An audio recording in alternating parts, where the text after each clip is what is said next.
네, 이번 주 글로벌 경제 일정에 대해서 말씀드리도록 하겠습니다. 먼저 오늘 한일 정상회담이 열릴 예정입니다. 그리고 이번 주 내내 미국의 각종 경제 지표가 발표될 예정이고요. 그리고 또 지난주에 있었던 일본은행의 금융정책회의 의사록이 공개됩니다. 그럼 요일별로 자세히 살펴보도록 하겠습니다. 먼저 오늘은 한일 정상회담이 3년 6개월 만에 개최됩니다. 역사 그리고 정치 이슈 이외에도 TPP를 비롯한 각종 경제 이슈들도 다뤄질 예정이어서 저희가 주목을 해봐야 될 것 같습니다. 그리고 중국 정부가 전날 제조업 PMI를 발표했는데 오늘은 중국의 경제 매체 차이신이 제조업 PMI를 발표할 예정입니다. 중국 정부의 제조업 지수는 상당히 저조했습니다. 그래서 차이신의 제조업 PMI마저 낮게 발표가 된다면 중국 경제에 큰 파장이 예상이 되고 있습니다. 이어서 미국의 제조업 지수가 발표가 됩니다. 미국 현지 시간으로 월요일 ISM 제조업 지수가 발표가 되는데 ISM 제조업 지수는 50을 기준으로 그 이상이면 제조업이 확장되고 있다. 그 이하면 위축이 되고 있다. 그렇게 볼 수가 있는데요. 10월의 제조업 지수는 50%로 전망이 돼서 9월에 비해서 변화가 없을 것으로 예상이 되고 있습니다. 지난 4개월간의 제조업 지수의 추이를 살펴보시면요. 50%를 계속해서 웃도는 모습을 보여주고 있습니다.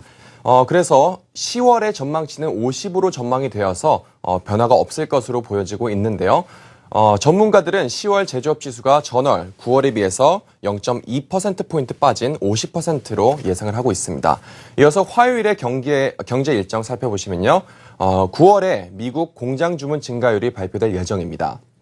이 지표는 미국의 제조업의 내구재와 그리고 비내구재의 신규 주문량을 측정하는 지수인데요.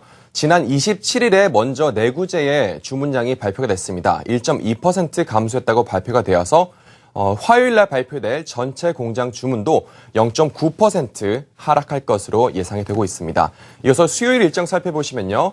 여러 가지 굵직굵직한 일정들이 잡혀 있습니다. 먼저 9월 미국의 무역 수지가 발표가 될 예정이고요. 제닛 옐런 미국 연준 의장의 연설이 예정되어 있습니다.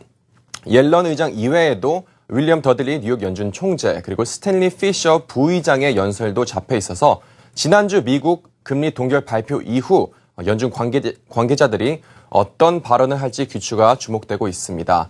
또 지난주 일본은행이 금융정책회의를 개최했는데 그 의사록이 오늘 공개가 됩니다. 지난주에는 추가적인 부양책이 없이 현재 금융정책을 유지하기로 발표했는데 그 유지하기로 한 결정에 대한 설명이 이 의사록에서 공개가 될 것으로 보입니다. 이어서 목요일 일정 살펴보시면요.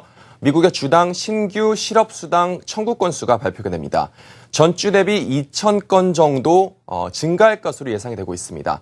하지만 큰 폭의 증가는 아니어서 다음 날 금요일에 발표될 실업률은 오히려 감소가 될 것으로 보입니다. 금요일 일정 말씀드린 대로 실업률을 포함한 미국의 노동지표가 발표가 됩니다. 비농업 부분 고용이 5만 건 정도 상승할 것으로 보이고요. 실업률은 소폭 감소할 것으로 보입니다. 전반적인 노동 환경은 개선된 것으로 보이고 있는 가운데 실업률 조금 더 자세히 살펴보도록 하겠습니다. 5월부터 꾸준히 하락하는 모습이었고요. 10월의 전망치는 5.0%를 예상하고 있습니다.